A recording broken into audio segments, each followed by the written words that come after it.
Harlan with Home Redevelopment Solutions, and today I'm here with Elise at a home over on DeQuincy where we redid everything from top to bottom. From the, well, we didn't do the roof, but just about everything from the roof down to the basement, including waterproofing, exterior painting, and a whole bunch of design stuff that you'll see here in a minute on the interior. Elise, what did you think about this whole production? I mean, so I have always felt like my house was kind of crappy and like I didn't invite people over. I certainly never had parties or whatever, and it was always because, you know, I was a single parent here, I was living on a shoestring, and I never had extra money to, you know, every once in a while I'd paint a room, but I mostly did that myself.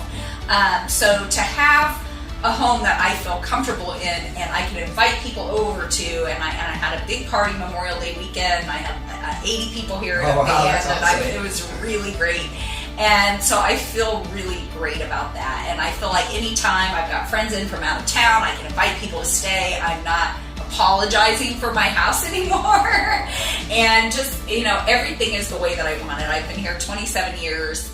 And I plan to live here till I die. So I didn't have to worry about making decisions about what the market would want, but I only had to think about what do I want. And I got exactly what I needed, and I am just so happy.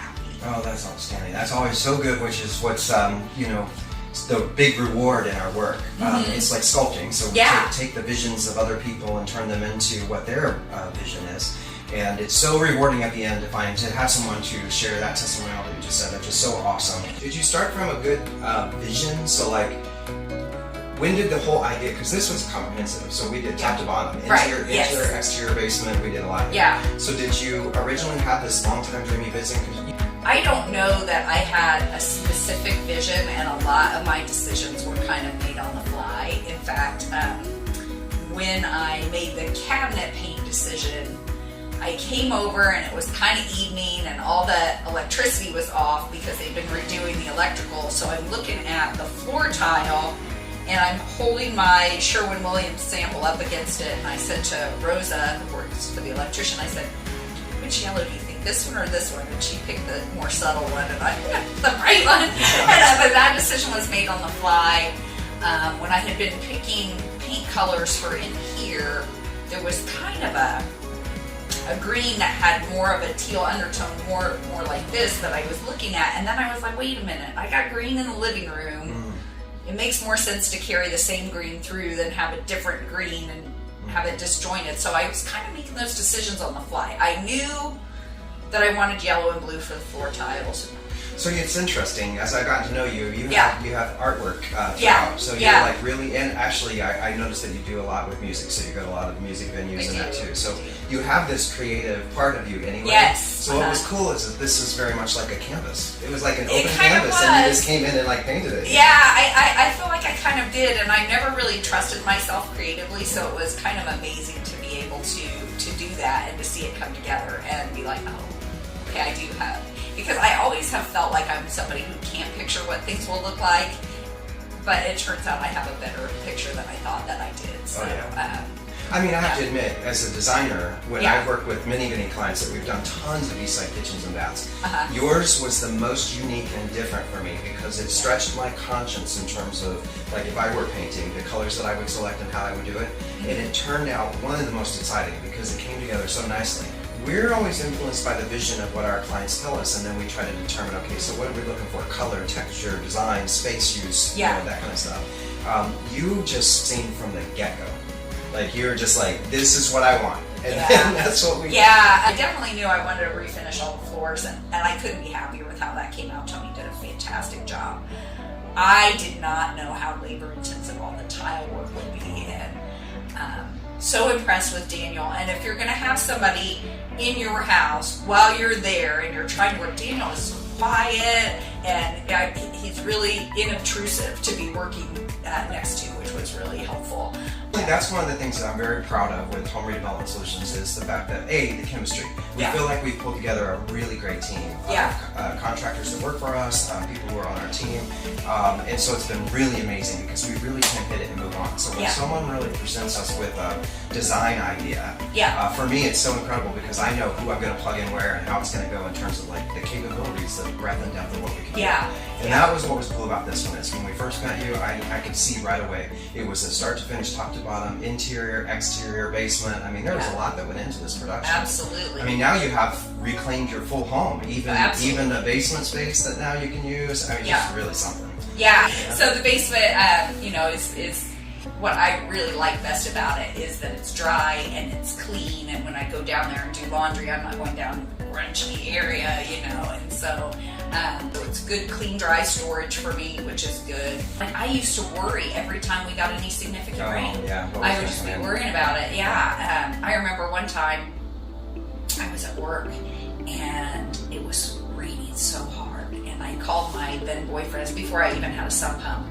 I called him and I'm like, what's that noise? What are you doing? He's like, I'm at your house bailing your basement. Oh, no. And I'm like, you're the best boyfriend. Right? That was a lot of water then. There was a lot of water, and it actually ended up ruining my washing machine, and it was really bad. So not anymore. No, none of that is ever going to happen again. Which is really, really good. It's wonderful, and part of it was the freedom of knowing I'm not listing this house. I'm going to live here for the rest of my life, so I get to do whatever makes me happy. And if I screw something up, well, it's only me. so I felt pretty free about it, and I felt like I didn't have to worry about what the current trends were with things. I was looking at houses with my son, and we would go in these houses. They were just gray on gray on gray on gray, and I'm like, I do not want that. For the first couple of years of our designing and flips and so forth, mindful gray was the color. Everybody wanted mindful gray. It's kind of like subway tile, and subway tile has been really unique because subway tile actually kind of, whether it's the HGTV shows or what it is that kind of introduced that concept, it is now getting different shapes and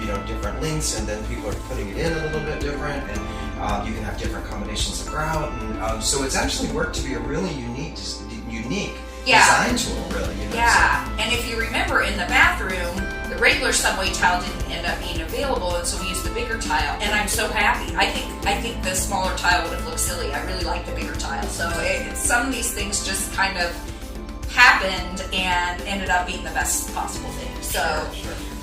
Okay, so your big stretch, which was a huge stretch for me as a designer, but was so clear that you were so in love with it, was the glass countertops. What do you think today? So you've been here now for a few weeks and using it and so forth? They're real sturdy and hardy, and they're easy to clean, and when they're clean, I feel like they're really clean because they're non-porous, they don't absorb anything.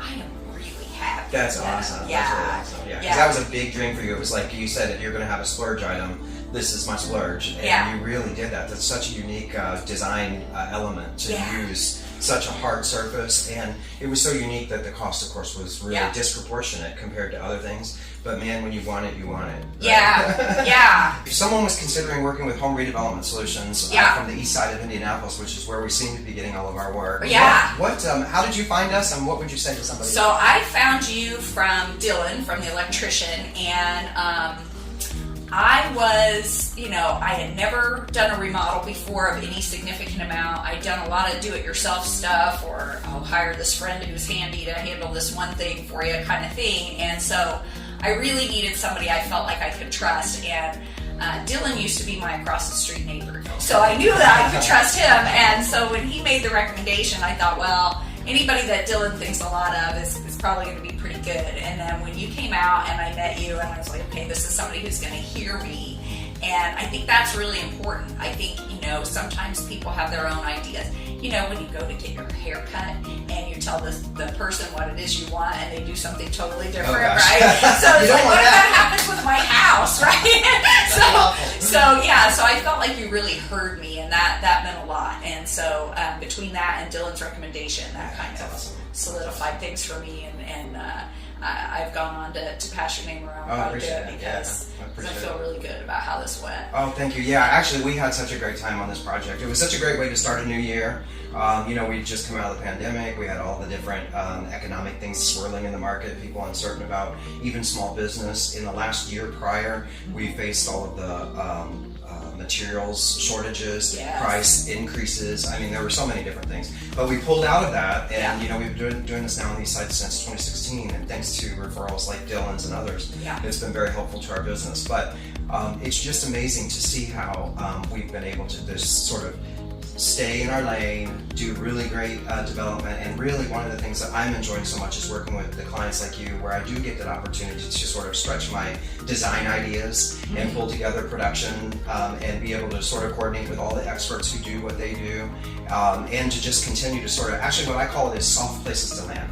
We help people to sculpt their soft places to land, and that's what we did with you, that's what we've done with many others. And it can just be a kitchen, it can be a bath, it can be a whole house. We've done so many whole houses now, it's really, really cool. Yeah, and I never knew what it would entail to do my whole house, and I was very fortunate with, Kitty and Patrick letting me stay there for 2 months, and all how all that worked out. Can you imagine trying to get an Airbnb that's going to let you bring your cats, and so it just worked out phenomenally. And then by the time that I moved back in, what you guys were doing was minimal enough that I was able to work from home through it without any problems. So that was awesome. Thank you. What would you say the biggest challenges was of the production? What was the biggest challenge of the production? Decisions. Really? Okay. And I think stressful. Yeah, it's like, okay, this is the time that this has to be decided, and and sometimes it was a lot of decisions in the same day, and that was stressful. But I think you can't do a project like this without making them. I just hadn't accounted for that, or hadn't accounted for the exhaustingness of that. Oh yeah. Always filling out. Yeah. Well, plus, I mean, and I see this with every single client. Plus, when your space is disorganized, because you're going through this, it's kind of like shaking the foundation that keeps you cool anyway, and so the whole chaos around it, right? And then you're on top of it making decisions, and so we try to be very mindful of that. And it's actually really hard because for example, for homes where there's one bathroom, one time we had one where it was a person that had just one bathroom but was at home. I'm pretty sure she worked from home. We had to remove the toilet daily to do our construction and put the toilet back daily because she had to use the bathroom, right? And so when you just have a single bathroom, and so there's sometimes you gotta wing it, sometimes you gotta do the best you can do, but you want to try to get people back to living in their space. Absolutely. I feel very fortunate that I was able to exit, and then Kitty and Patrick went to Florida, so I had access to multiple 3 bathrooms to myself, which I've only ever had one, so that was kind of. Not everybody has a Kitty and Patrick. That's right. Not everybody does. So that's it from the Bright Little Bungalow. This is Harlan and Elise.